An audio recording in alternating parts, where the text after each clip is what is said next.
women are different, but they are all women. This video is androcentric from a men's point of view and is presented as opinion, commentary, and debate. Expressing opinions is not violence. These are ideas to challenge, question, and argue in public, because classical liberalism relies on the First Amendment for its dialectic. If you are a feminist, then consider this. If patriarchy truly existed as claimed, feminism could not. And if all men are trash and women are equal to men, then what are we to conclude? Women will die for their children, men will die for their wives and children, and God chose to die for all mankind. Authority rolls up with responsibility. If this framing of facts offends you, click off to a cute cat video. Proceeding further will expose you to gamma bias and criticism directed at ideas, claims, institutions, not at any individual's virtue or dignity. Our method follows the 7 liberal arts. The trivium, grammar, logic, rhetoric, and the quadrivium, arithmetic, geometry, music, and astronomy. And the transcendentals, the good, true, and beautiful. If this framework is not for you, feel free to exit now. It's no disgrace. Women are wonderful. God bless America. Men are great. Betrayal is their baseline from Eve to today, always gullible, always evil, and never responsible. Written by Conrad, Riker, available now. Links in description. Men are not whining, they're waking up. How feminism, Marxism, and the cult of female fragility engineered the great male silence, and why it's time to shatter it with fire, truth, and a pocketful of Schopenhauer. I once watched a man get arrested for asking his wife why she hadn't come home in 3 days. Turns out she was living with her new boyfriend and had already filed for divorce. The judge granted her a restraining order against him on the grounds that his emotional distress made him a threat. That's not justice. That's theater. That's the gynocentric farce playing on loop across the West, where men are cast as villains in their own lives, and the script is written by women, feminists, and the cultural Marxists who weaponize empathy like a dagger to the spine of reason. You think this is rare? Think again. 87% of family court cases result in children being taken from their fathers, not because of abuse, but because the system presumes men are disposable, while women, no matter how destructive, are treated as sacred. Meanwhile, men die by suicide at nearly 4 times the rate of women, yet when we speak of pain, we're told to man up or stop whining. Whining. That's the word they use when a man dares to name the betrayal, when he points out that his wife drained their savings, lied about paternity, or used the kids as leverage. But when a woman screams about her trauma on daytime TV, it's a courageous journey. This isn't equality. This is warfare disguised as fairness. I was at a dinner party once where a woman proudly declared, "I don't need a man to pay for me, I'm independent." Then she turned to the host and said, "You're covering the wine, right, since you invited us?" No one blinked. That's the lie in action. Feminist rhetoric as a shield for entitlement. Women today demand the right to behave like men, sleep around, reject commitment, dominate the workplace, while still enforcing ancient feminine privileges. Men must pay, men must initiate. Men must apologize for existing too loudly. And if you refuse, you're toxic, you're threatening, you're part of the problem, but let a woman behave with the same aggression and she's empowered. Let her use sex as a weapon. And it's liberation. Let her lie about paternity. 1 in 14 children in the US are being raised by men who aren't their biological fathers, according to DNA studies, and she's protecting her child. But God forbid a man expects fidelity, financial fairness, or basic honesty. Then he's the monster. They've built a world where truth is inverted, where weakness is glorified as sensitivity, and strength is pathologized as toxicity. They've turned marriage into a legal trap, sex into a minefield, and fatherhood into a probationary status. And they call us the oppressors. But I've seen the data. 93% of false domestic violence claims are made by women. The BBC admitted in The Man Who Paid for Love that women are systematically targeting men for financial ruin through marriage. And yet, the narrative remains unchallenged. Because to question it is to be angry, bitter, whining. But I'm not whining, I'm diagnosing. And the disease is gynocentrism, fueled by feminist ideology and cultural Marxism, and it's killing men, families, and the soul of the West. This essay isn't about rage, it's about resurrection. It's about reclaiming logic from emotion, truth from lies, and power from those who've stolen it under the guise of equality. If you're tired of being silenced, exploited, and blamed for your own destruction, then keep reading, because the spell is breaking and the red pill isn't bitter. It tastes like freedom, the silencing of men, how gynocentrism weaponizes dismissal as whining. 93% of false domestic violence allegations are made by women. That number hits like a hammer, doesn't it? It's not conjecture, not opinion. It's from the National Coalition for Men, backed by actual court data. Yet, if a man says this in public, he's instantly branded a misogynist, a toxic male, or worse, a whiner. Let me be clear. Calling a man a whiner for stating facts is like accusing Galileo of arrogance for saying the earth moves. It's not emotion, it's not bitterness, it's testimony. And yet, for centuries, the female voice has been sanctified as sacred trauma, while the male voice, especially when it exposes deception, is pathologized as noise. Look at the taming of the shrew. Modern academics call it problematic, as if Shakespeare needed sensitivity training. But the real problem isn't the play, it's how we've inverted its meaning. Katharina isn't a misunderstood rebel. She's a shrew, a woman so consumed by rage and pride that she repels all suitors. Petruchio, he's not a brute. He's a man using wit, will, and theatrical absurdity to break her destructive patterns. He doesn't beat her, he outsmarts her. Yet today, we're told this is oppression. We're told female fury is valid, while male authority is toxic.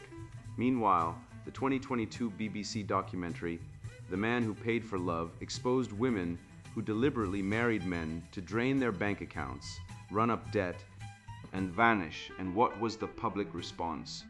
Not outrage, not condemnation. Poor things, they said. They must be damaged, or just successful predators.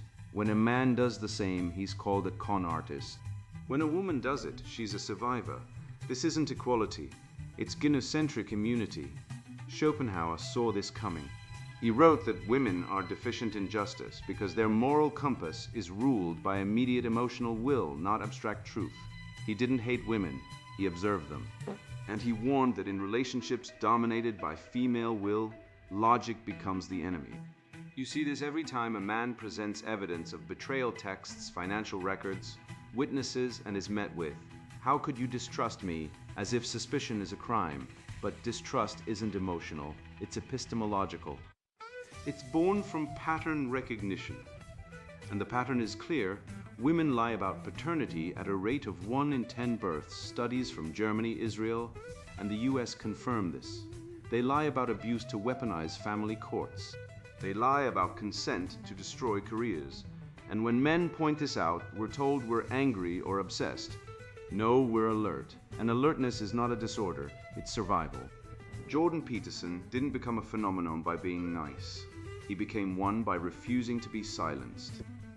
When feminists screamed, "Patriarchy," he asked, "What is patriarchy?" When they cried toxic masculinity, he said, "Define toxic."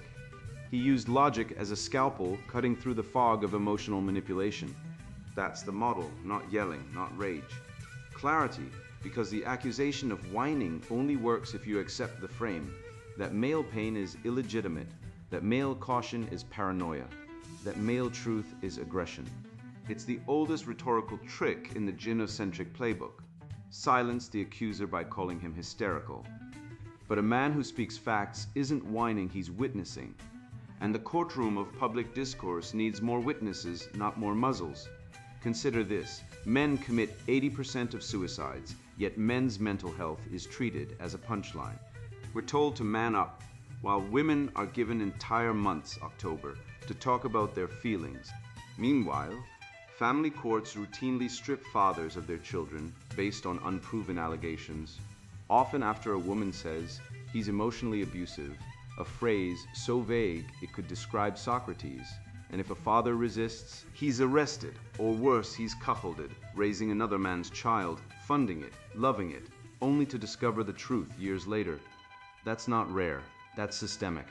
And when men speak of this betrayal, we're told we're bitter, but bitterness is the response to betrayal, not the cause of it.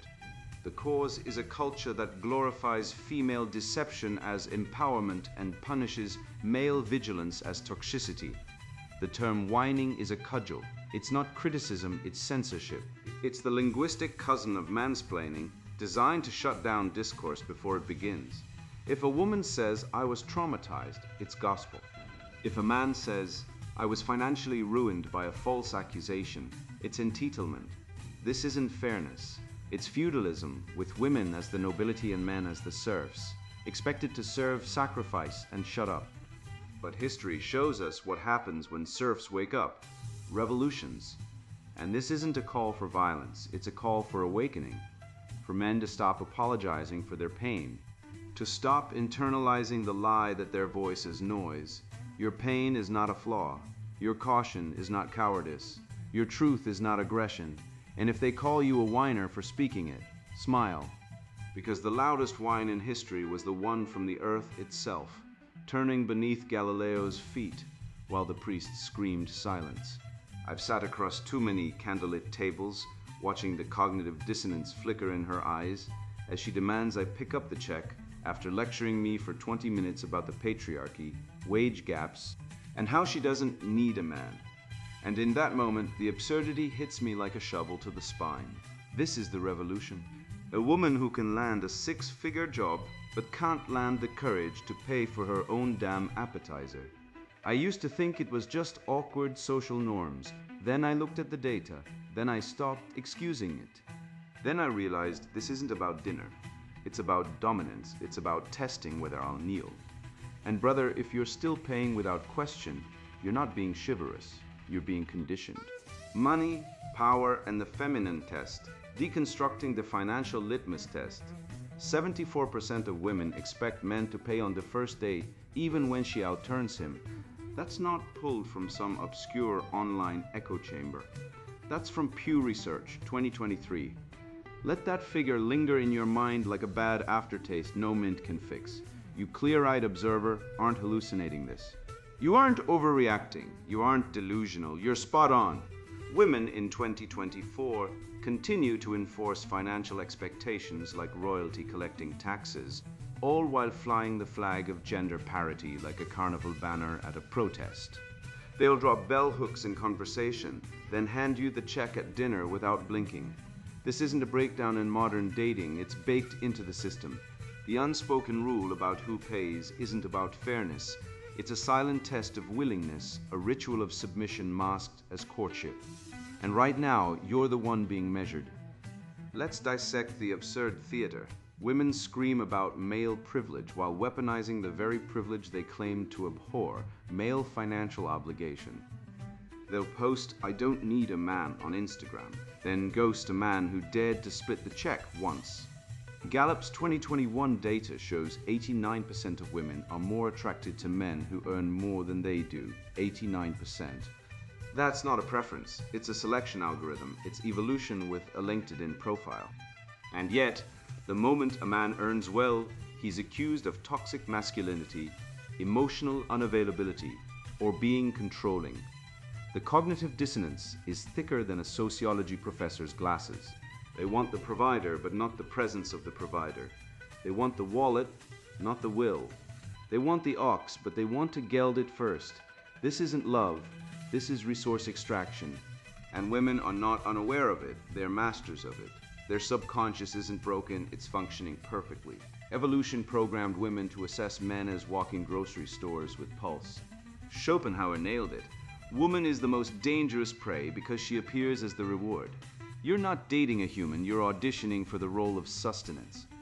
And if you fail the financial test, you're not dumped because you're incompatible, you're culled, like a weak stag during mating season. The Reddit thread where a woman brags about dumping a man because he made her pay for dinner once. 3,000 upvotes, not one critical comment. That's not an outlier, that's the norm. That post is a cultural confession. It's a trophy on the wall of gynocentric tyranny.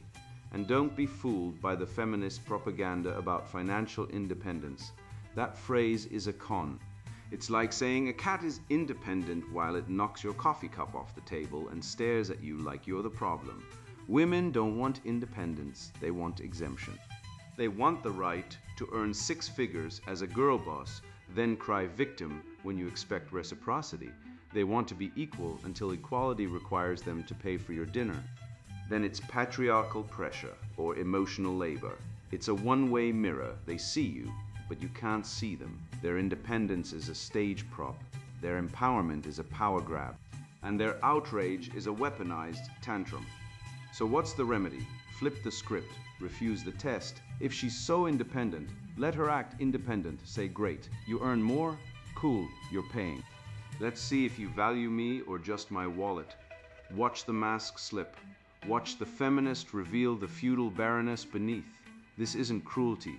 It's clarity, it's diagnostic.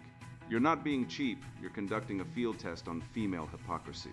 And when she balks, when she calls you cheap or controlling, you'll know the truth. She didn't want a partner. She wanted a provider. And providers aren't people, they're positions, and positions can be replaced.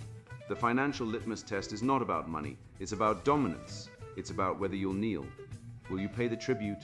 Will you play the role of the silent ox, hauling the plow, while she reaps the harvest? Or will you rise, like Prometheus unchained, and stop feeding the beast? Because make no mistake, women aren't oppressed by the patriarchy, they're running it from the inside. They've outsourced the burden of provision while hoarding the rewards. And the moment men wake up to this scam, the moment we stop paying, the moment we demand reciprocity, that's when the screaming starts.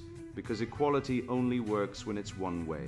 And when you reverse the flow, the whole rotten system collapses like a Jesuit seminary in the 1970s. I've seen this game unfold too many times, first in the quiet betrayals of marriage, then in the open warfare of dating apps, and now in the performative chaos of social media.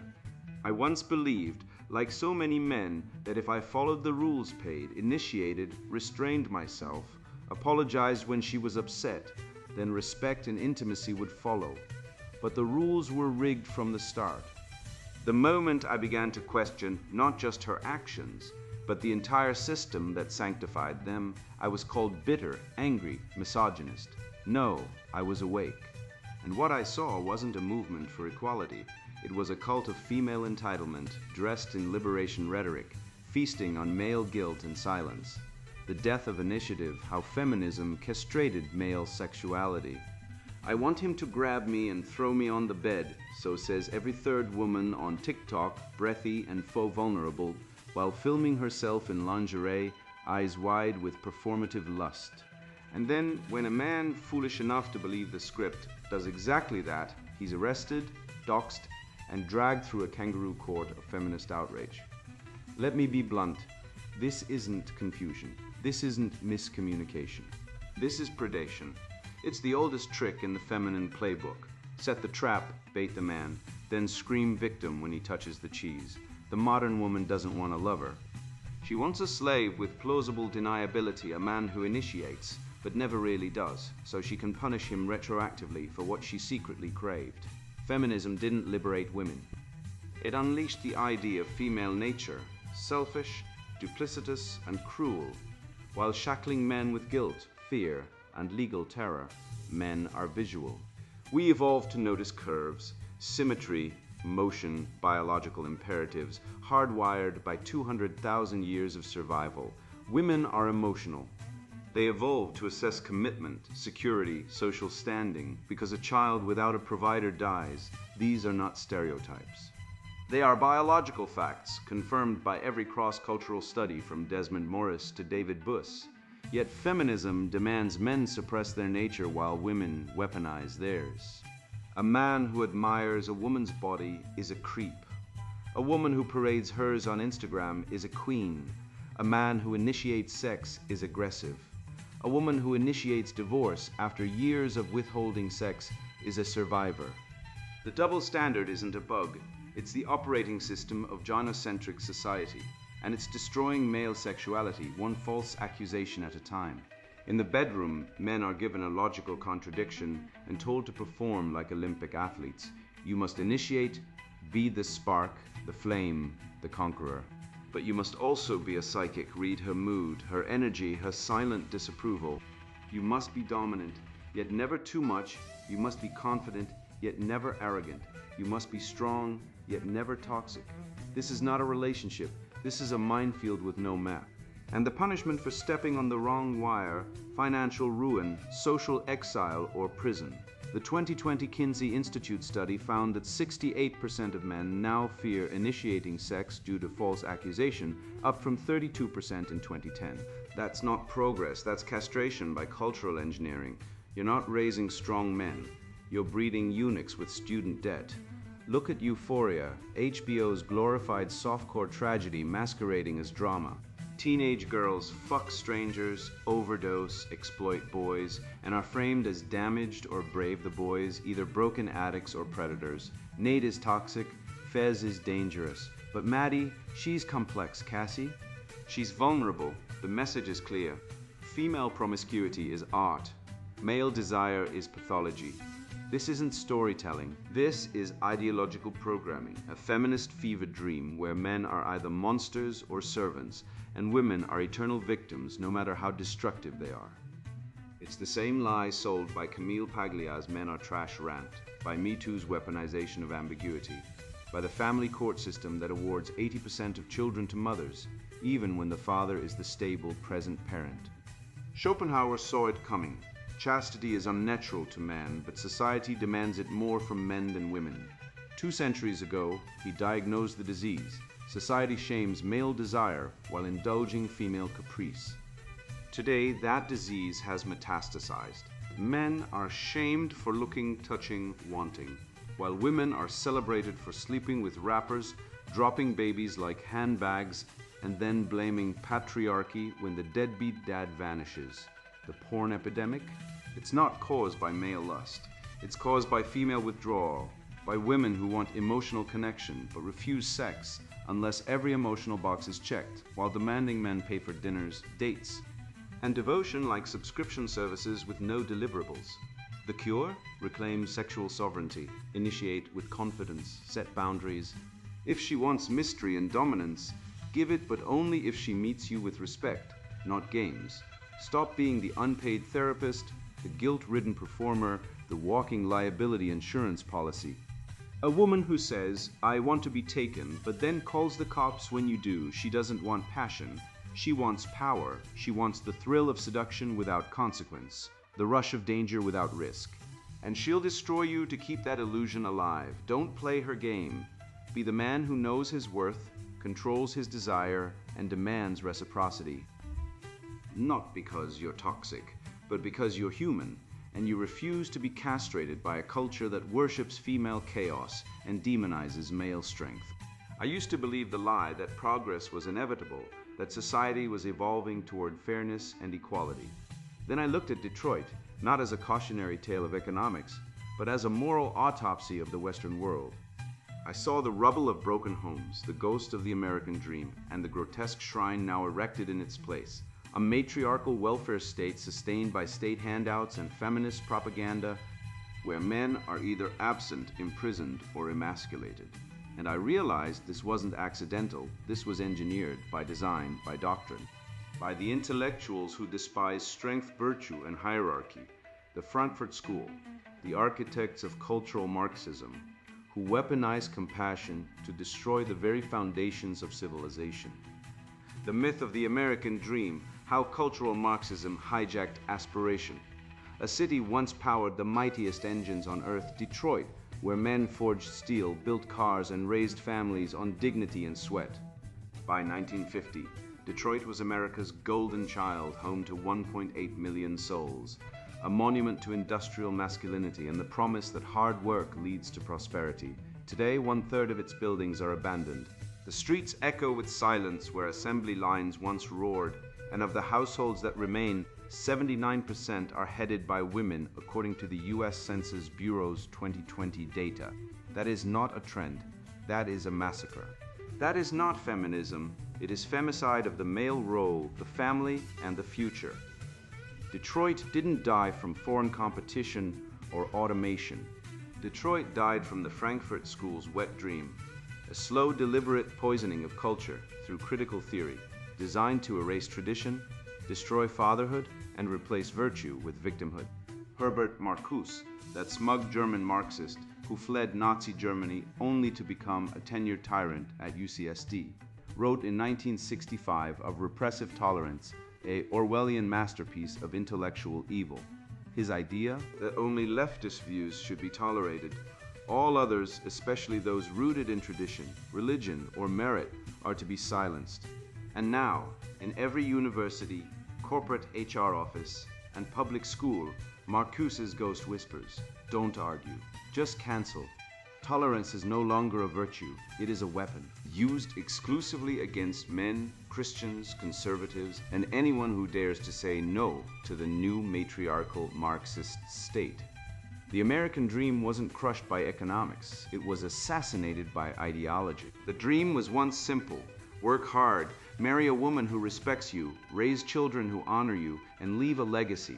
Now, the dream is to be a genderless diversity hire, praised for checking victim boxes while your pension is stolen to fund pronoun sensitivity training. Let's talk about wages, since the feminists never stop lying about them. Since 1973, median male wages have stagnated. Adjusted for inflation, a working man today earns about the same as his father did 50 years ago. Meanwhile, female labor force participation has doubled. Yet, in every classroom, every TED Talk, every NPR podcast, you hear the same robotic chant: men still dominate. Dominance is not measured by presence, it is measured by responsibility, authority, and sacrifice. Men still die in workplace accidents at 92% of the rate BLS data. Men still make up 97% of the homeless population who refuse shelters HUD. Men still commit 99% of mass public suicides by cop. And yet, the cult of feminism insists men are privileged. Privilege, I call it duty. And when men fulfill their duty, they are discarded like used condoms, divorced, disinherited, and demonized in family court, where 80% of custody goes to mothers regardless of fitness, and where men pay child support to women who abort their babies. Yes, abortion rate for unwanted pregnancies is over 60%, and in many cases men are forced to pay for children who were killed without their consent. That's not justice, that's legalized betrayal. And how did we get here? The pivot was 1965, the Immigration and Nationality Act, which opened the borders, and the feminist wave of the 1970s, which opened the divorce courts. Before then, the family was an economic unit. Father worked, mother nurtured, children learned after men, were rebranded as oppressors, women as warriors, and children as accidents. The Protestant work ethic, faith, discipline, delayed gratification, was mocked as toxic masculinity. Now the new gospel is preached in cubicles and classrooms. Feel your feelings, validate your identity. Blame the patriarchy, the new church, diversity trainings, the new sacraments, pronouns, the new saints, transgender activists who've never held a real job, the new hell. Being a married father who pays child support and gets 20% parenting time. I once met a man in a gym, call him Dave, who worked 60 hours a week as a mechanic. He was divorced. His ex-wife, who had affairs during the marriage, got the house, the kids, and $1,200 a month from him. He lived in a studio apartment, ate ramen, and trained weights to stay sane.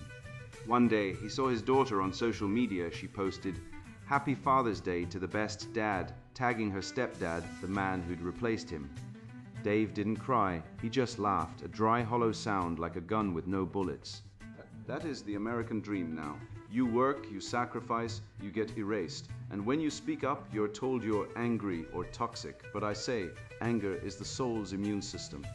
And if you're not angry at this system, you're either lying or dead inside. So what's the remedy? Praxa, action rooted in truth.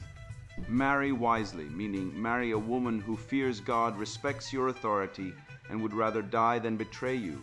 Train your body and mind, because weakness invites exploitation. Own property, because renters are serfs.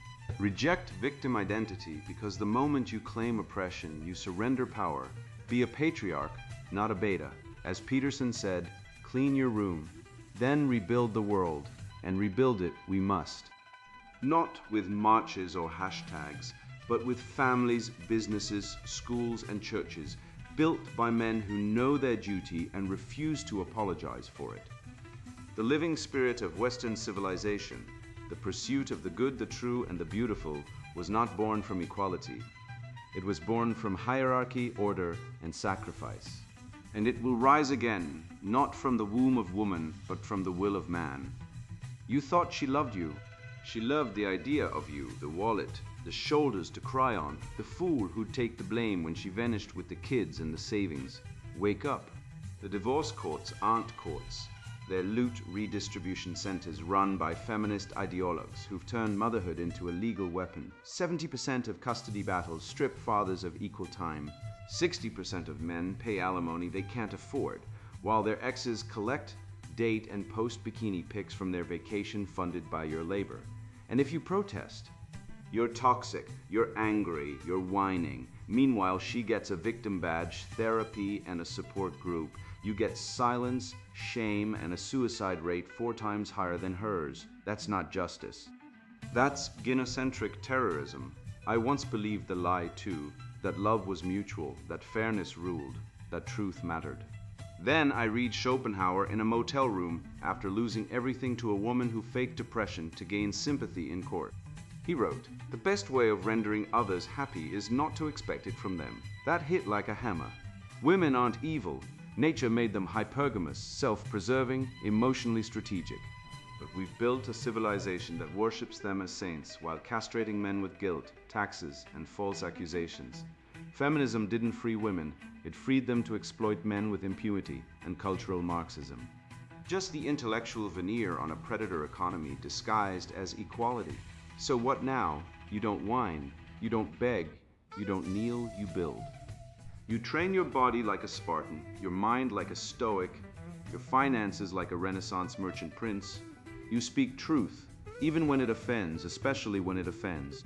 You walk away from the woman who says, "I'm independent," but expects you to pay for her avocado toast and therapy copays. You ignore the HR witch trials at work where men are punished for existing, while women are promoted for complaining. You raise sons who know their worth isn't measured by a woman's whim or a diversity quota. You become the oak, unshakable, rooted in truth, unafraid of storms. You've read this, you've seen the data, you've felt the sting of betrayal, and the lie of the red pill being extreme. No, the extreme is silence. The extreme is letting your son grow up without a father because the state handed his mother a sword and called it justice. The red pill isn't rage, it's clarity, and now you have it. So go, speak, write, record. Share this truth like contraband in a prison of lies. They can't silence all of us, not if we rise, one man at a time, armed with logic, virtue, and the unapologetic spirit of the West. The spell is broken. You are free. Now act like it. And now the sponsored book introduction, Betrayal, is their baseline. From Eve to today, always gullible, always evil, and never responsible. You were lied to. From the first bedtime story about a princess waiting for true love to the classroom lessons where you were told that kindness and effort would be rewarded, someone has been pulling the strings. You believed that loyalty mattered, that honesty would protect you, that love was real. And then she walked away, not because you failed, but because you were predictable. You were the meal ticket, the protector, the provider, until the moment you weren't convenient anymore. And when the mask came off, you were told it was your fault. Toxic, insecure, controlling. Words not meant to describe behavior, but to silence you, to bury you under guilt for daring to expect basic decency. This book is not therapy, it is surgery, and the infection is female nature dressed as virtue. I've seen it all, the woman who swore she'd never leave, then vanished with the kids and half your life's work, the friend who wept at your wedding, then slept with your brother 6 months later. The corporate HR seminar where men are lectured on toxic masculinity while women exploit policies like predators finding weak prey. I've been betrayed, used, discarded not once, but repeatedly by women who smiled as they drove the knife deeper, and every time the world told me to apologize, to reflect, to do better, I did and got burned again. So I stopped listening to the lie. I went back to the source: nature, history, philosophy, biology. I read Schopenhauer's scorn for the short-haired barbarians, Molinus's logic on female hypergamy, Peterson's warnings about the devouring feminine, and the cold data of evolutionary psychology. And I found the pattern, not in exceptions, but in the rule. Women are not evil because they are women. They are evil because their survival strategy demands it, and society has spent centuries rewarding them for it. This book is the antidote. It is not hate, it is truth. And truth is the only thing that can set you free. You are not broken. The world is... It runs on a lie that women are pure, nurturing, and moral by default, while men are suspect until proven innocent. This lie has destroyed marriages, economies, militaries, and cultures. It is why the West is collapsing under debt, divorce, and demographic suicide. It is why men are depressed, medicated, and dying young, while women climb career ladders on the bodies of discarded men. This book will show you the machinery, how feminism is not a movement for equality, but a biological algorithm in a skirt, how gynocentrism has turned justice into a farce, how love has been weaponized into a trap from which few escape unscathed. You will learn why Eve ate the fruit, not out of curiosity, but out of power. Why divorce courts are not about fairness, but female leverage. Why caring is often just manipulation in soft lighting. This is not speculation. It is evidence, logic, and history compiled for the man who is done being fooled. This book is for men who have bled. For those who've been called misogynists for noticing patterns, labeled bitter for refusing to forgive the unforgivable, shamed for walking away from a system designed to consume them. It is for men who love Western civilization, not the woke parody of it, but the real thing: truth, beauty, courage, honor, reason. Men who understand that the trivium is a weapon, that logic cuts through emotion, that grammar exposes deception, that rhetoric can rally the dispossessed. If you are still waiting for her to change, for society to wake up, for fairness to prevail, close this book now. It will not help you. But if you are ready to see the Matrix for what it is, to stop being the hero who dies in the third act, then read on. This is not a self-help book. It is a war manual. And the war is for your mind, your future, and your soul. Do not expect balance. There is none. You will not find both sides here because there are not two sides. There is truth and there is propaganda. This book names the demons: feminism, gynocentrism, cultural Marxism, the divorce state, the sexual marketplace, the womb economy, and it destroys them with logic, history, and unflinching observation. If you are a woman who thinks this does not apply to you, good. Put this book down, go write a diary, start a podcast, complain about patriarchy. This is not for you. If you are a man who still believes in the good ones, who thinks chivalry will be rewarded, who trusts the system, then you are not ready. Wait until the betrayal cuts deep enough. Wait until you lose everything. Then come back. But if you are awake, if you've seen the pattern, felt the knife, smelled the lie, then this book is your compass. It will show you how to think, how to act, how to survive, and how to rebuild. The red pill is not a metaphor. It is a necessity, and it starts here. Betrayal is their baseline.